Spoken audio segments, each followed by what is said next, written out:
नमस्कार मित्रों, मैं शर्मेंद्र कौशिक गुरु वंदना क्लासेस पर आपका हार्दिक स्वागत करता हूं, अभिनंदन करता हूं।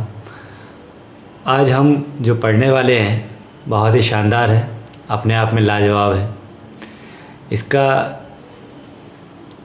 यदि आप ये वीडियो पूरी देखते हैं तो निसंदेह आज तक ना आपने ऐसी कोई ट्रिक देखी होगी, ना शायद भविष्य में देख पाएंगे, क्योंकि एक ही ट्रिक में जितने भी हमारे अलंकार हैं सारे के सारे कवर होने वाले हैं।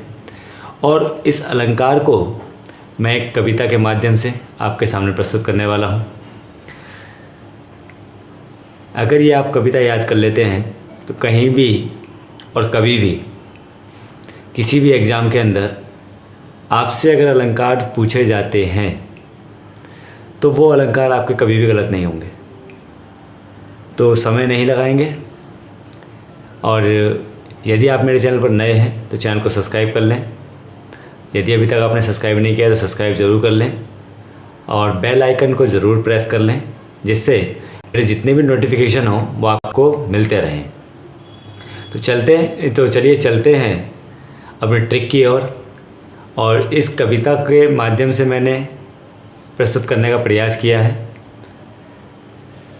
चलिए, सबसे पहले मैं इसके बीच बीच में उदाहरण भी दूंगा, जिससे आपके जो कॉन्सेप्ट हैं वो क्लियर हो जाए। तो इसकी केवल 8 लाइनों की ये पोयम है। 8 लाइन में हम 8 अलंकार को पढ़ने वाले हैं। तो सबसे पहले, बार बार एक वर्ण जो आए अनुप्रास अलंकार कहलाए। ठीक है, बार बार यहाँ पे क्या लिखा हुआ है, 2 बार लिखा हुआ है बार बार। बार बार एक वर्ण, देखिए जहाँ जहाँ मैं अंडरलाइन करता था वो समझते जाइए। यहाँ पे कीवर्ड होगा ये, बार बार एक वर्ण जो आए अनुप्रास अलंकार कहलाए। ठीक है, अब यहाँ पे क्या हुआ, बार बार वर्ण का मतलब क्या हो जाता है यहाँ पर। देखिए समझिए, जैसे उदाहरण है इसका, तरनी तनुजा टट तमाल तरुवर बहु छाए। अब यहाँ पे तरनी शब्द अगर मैं बात कर लूँ किसकी बच्चों, तरनी तनुजा की मैं बात कर लूँ तो यहाँ पे देखिए ता वर्ण की जो आवृत्ति है वो बार बार हुई है।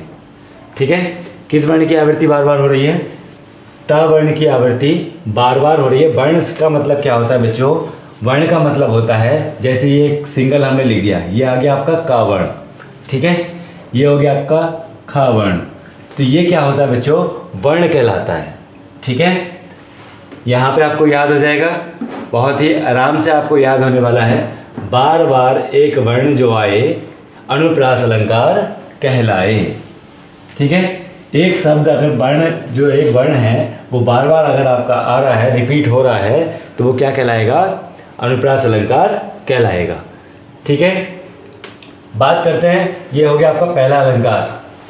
अब बात करते हैं सेकंड अलंकार की। तो सेकंड अलंकार है हमारे पास यमक अलंकार। कौन सा अलंकार है, यमक अलंकार। अब यमक अलंकार में समझ लीजिए, यमक में जोड़ा आकर अलग अर्थ दर्शाए। यमक में जोड़ा आकर अलग अर्थ दर्शाए। ठीक है, यानी कि यमक में क्या आएगा बच्चों, जोड़ा आने वाला है, 2 का जोड़ा आने वाला है, और वो क्या अर्थ दर्शाएगा, अलग अर्थ दर्शाएगा। अब जैसे कनक कनकते सोगुनी मादकता अधिकाए। अब यहाँ पे कनक कनक की बात कर रहा है, किसकी, कनक कनक की अगर बात कर रहा है तो एक कनक का मतलब होता है सोना। ठीक है, और दूसरे कनक का मतलब होता है गेहूं। ठीक है बच्चों, तो एक कनक का मतलब क्या होता है, सोना, और दूसरे कनक का मतलब क्या होता है, गेहूं, और दोनों ही अलग अलग अर्थ अपने दर्शाते हैं। ठीक है, समझ में आ गया होगा ये आपको। एक बार मैं रिपीट कर देता हूं, यमक में जोड़ा आकर अलग अर्थ दर्शाए। ठीक है, यमक में जोड़ा आकर अलग अर्थ दर्शाए। तो यहाँ पर क्या हो जाएगा, आपका यमक अलंकार हो जाएगा। देखिए इसमें कीवर्ड मैंने शुरू में डाला हुआ है, जौन सा अलंकार होगा उसी की लाइन को हम पढ़ने वाले हैं। अब यहाँ पे था बार बार एक वर्ण आकर अनुप्रास अलंकार दर्शाए, तो यहाँ पे कौन सा अलंकार आ गया आपका, अनुप्रास अलंकार आ गया। यहाँ पे यमक में आकर जोड़ा, या यमक में जोड़ा आकर अलग अर्थ दर्शाए। तो यहाँ पे कौन सा अलंकार हो गया? यमक अलंकार हो गया। अब बात कर लेते हैं, नंबर 3 आ जाता है श्लेष अलंकार। कौन सा अलंकार आ जाता है? श्लेष अलंकार। श्लेष अलंकार में क्या है? श्लेष में एक शब्द के अनेक अर्थ होते हैं। श्लेष में एक शब्द के अनेक अर्थ दर्शाए।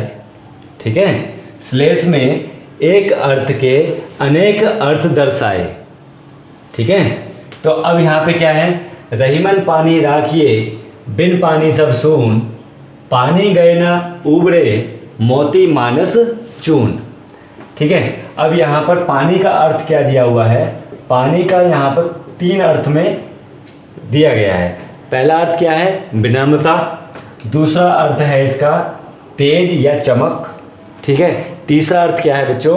तीसरा अर्थ है, देखिए इसमें लिखा है कि मोती मानस चून। चून मीन्स क्या होता है? आटा। तो यहाँ पर 3 अर्थ में पानी को लिया गया है। पहला विनम्रता, दूसरा तेज या चमक, और तीसरा है आपका आटा, यानी कि चून मीन्स क्या होता है? आटा। ठीक है, तो यहाँ पे 3 आपके अलंकार पूरे हो चुके हैं।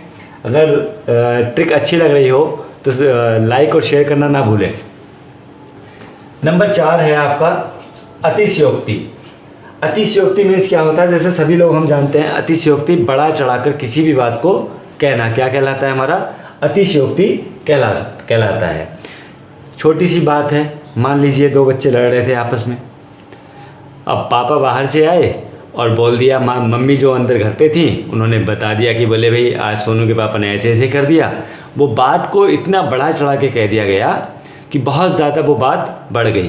तो ये क्या कहलाती है? आपकी अतिशयोक्ति कहलाती है। अब अतिशयोक्ति का उदाहरण क्या है बच्चों?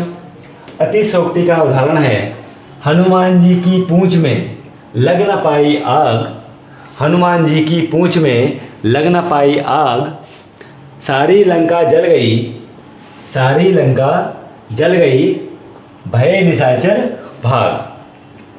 तो हनुमान जी की जब पूंछ में आग लगाई गई थी, श्रीलंका हनुमान पहुँचे थे, तो रावण के जब दरबार में बैठे थे तो वहाँ पे क्या हुआ था? हनुमान जी की पूंछ में क्या कर दी थी? आग लगा दी गई।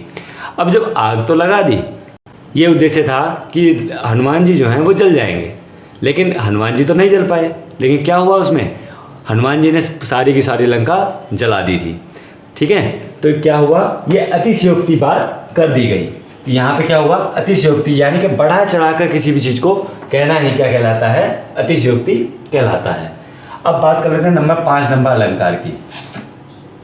5 नंबर अलंकार है, चरण कमल एक रूप मान कर, चरण कमल एक रूप मान कर रूपक की परिभाषा दर्शाई। ठीक है, चरण कमल एक रूप मानकर रूपक की परिभाषा दर्शाई। श्री कृष्ण के जो चरण थे वो कमल का रूप मान लिया उसको। ठीक है, कमल का रूप मान लिया और रूप मानकर क्या दर्शा दिया? रूपक की परिभाषा दर्शा दी, यानी कि उसका जो रूप था वो क्या मान लिया गया? कमल मान लिया गया। किसको? चरण को। ठीक है बच्चों, अब जैसे इसी का एक और दूसरा उदाहरण की मैं अगर बात करूं, पायो जी मैंने राम रतन धन पायो। तो राम का जो धन है वो मैंने पा लिया है, राम का जो रूप था उसको पा लिया है।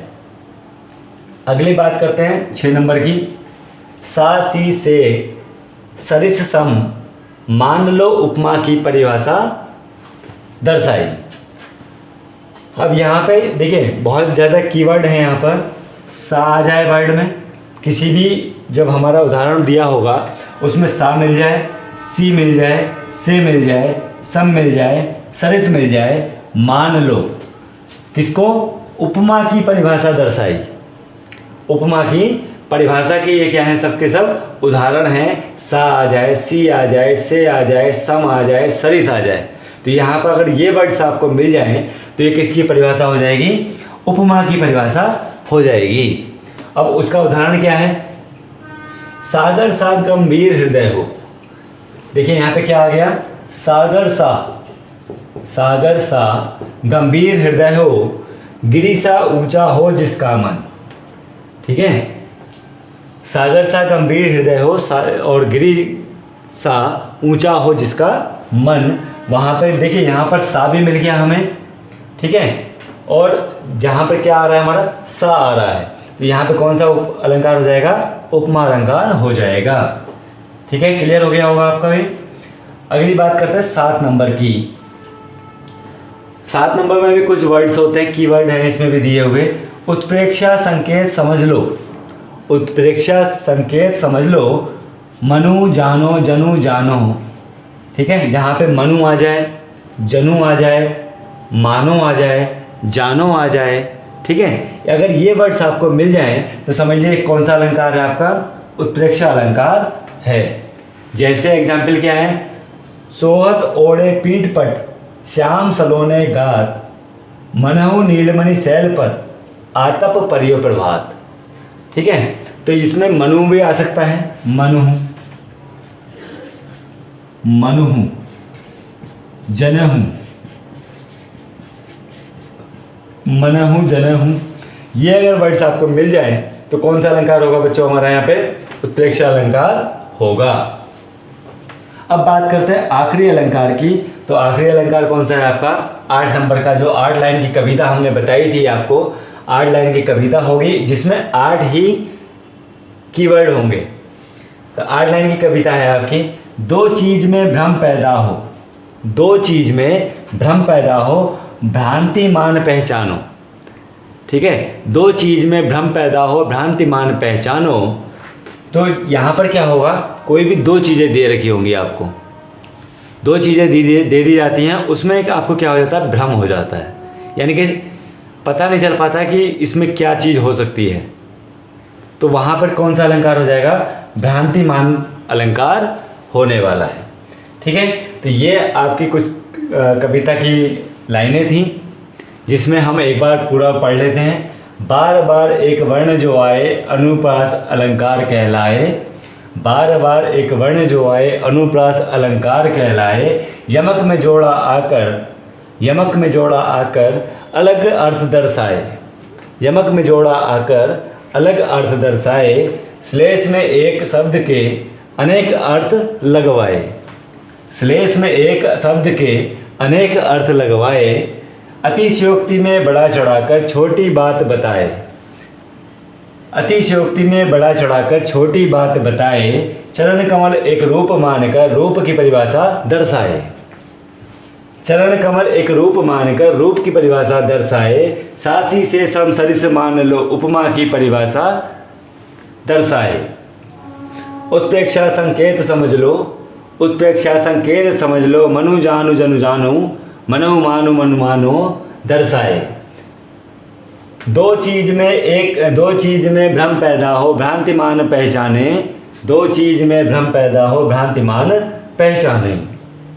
तो ये एक पोयम के माध्यम से मैंने यहाँ पर आपको सारे जो अलंकार थे हमारे, वो अलंकारों को परिभाषित करने की, याद करने की एक छोटी सी शानदार ट्रिक बताई है। अब इसको आगे यदि आप 3 से 4 बार पढ़ लेते हैं तो आपके कभी भी अलंकार गलत नहीं होने वाले हैं। तो ये ट्रिक आपको कैसी लगी? यदि ट्रिक अच्छी लगी हो तो ज़्यादा से ज़्यादा शेयर करें। कल फिर मिलेंगे एक नई वीडियो के साथ, एक नई शानदार ट्रिक के साथ। तब तक जय हिंद।